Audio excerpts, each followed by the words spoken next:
ഞാനും അമ്മയും കൂടെ ഭജനയുടെ പ്രാക്ടീസിന് പോവാണ്. ഇത് ബുക്കൊക്കെ ഇതിനകത്തുണ്ട്. അമ്മ കുളിയൊക്കെ കഴിഞ്ഞ് മുടിയൊക്കെ കാഞ്ഞാ പിഞ്ഞാ കെട്ടി വെച്ചേക്ക. വാഴയില സാധനമൊക്കെ പറിച്ച് കൊണ്ടുവരുക. ഇത് നല്ലയില്ലേ, ആദ്യമായിട്ട് കിട്ടും. ഞങ്ങൾ വരുന്ന വഴിക്ക് ചേച്ചി മാല കെട്ടുന്ന കണ്ടിട്ടാ. അപ്പം അമ്മ ചേച്ചിനെ ഹെൽപ്പ് ചെയ്യുക. ചേച്ചിക്ക് മാല കെട്ടാൻ അറിയത്തില്ല, പാവം ചേച്ചി കഷ്ടപ്പെട്ട് കെട്ടുന്നാണ്ട് അമ്മ ഹെൽപ്പ് ചെയ്തുകൊണ്ടിരിക്കുകയാണ്. എനിക്കും അത്ര കെട്ടാനൊന്നും അറിയത്തില്ല, പിന്നെ ഇതിന് ഭേദമായിട്ട് കെട്ടുമല്ലോ എന്ന് വിചാരിച്ച തണ്ട് കളയാതെ ഇത് ഫുള്ളമ്മ ഇത് കെട്ടുന്ന ഇത് ഇത്രയും കെട്ടി കേട്ടാ. കുറച്ച് സമയം കൊണ്ട് കെട്ടി. ചേച്ചി ഹെൽപ്പ് ചെയ്യുന്നോണ്ടാണ്. ചേച്ചി ഇടയ്ക്കിടയ്ക്ക് ഇങ്ങനെ എടുത്തെടുത്ത് കൊടുത്തോണ്ടിരിക്കാണ്ട. തുളസിമാല തന്നെ മതി ചേച്ചിട്ട്. ഇത് ഇടയ്ക്ക് വെച്ചൊരു ഭംഗിക്ക്, പക്ഷെ അതൊന്നും ഇടയ്ക്ക് തരണമായിരുന്നു. ഞാൻ വെച്ചതിനതൊക്കെ ഉണ്ട്. ഇത് കണ്ടാ സാരമില്ല, സെറ്റപ്പായില്ലേ. അതെ അതെ, താമസം വരുന്നു, നമുക്ക് സമയമുണ്ടോ ഇതിനൊക്കെ.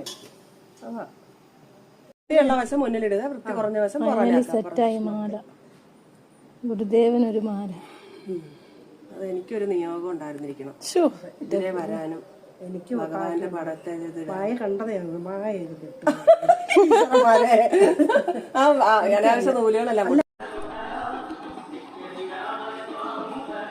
അമ്മ അമ്പലത്തിലേക്കും ഞാൻ ഭജന പ്രാക്ടീസിന് അമ്പലത്തിന്റെ ബാക്കിലേക്കും.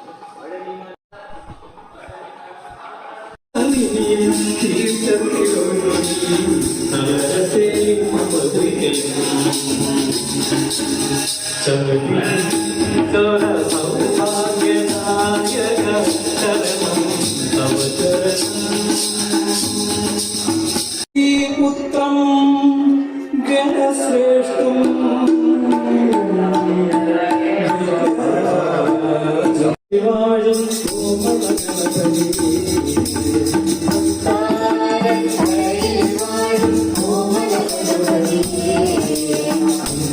Thank you.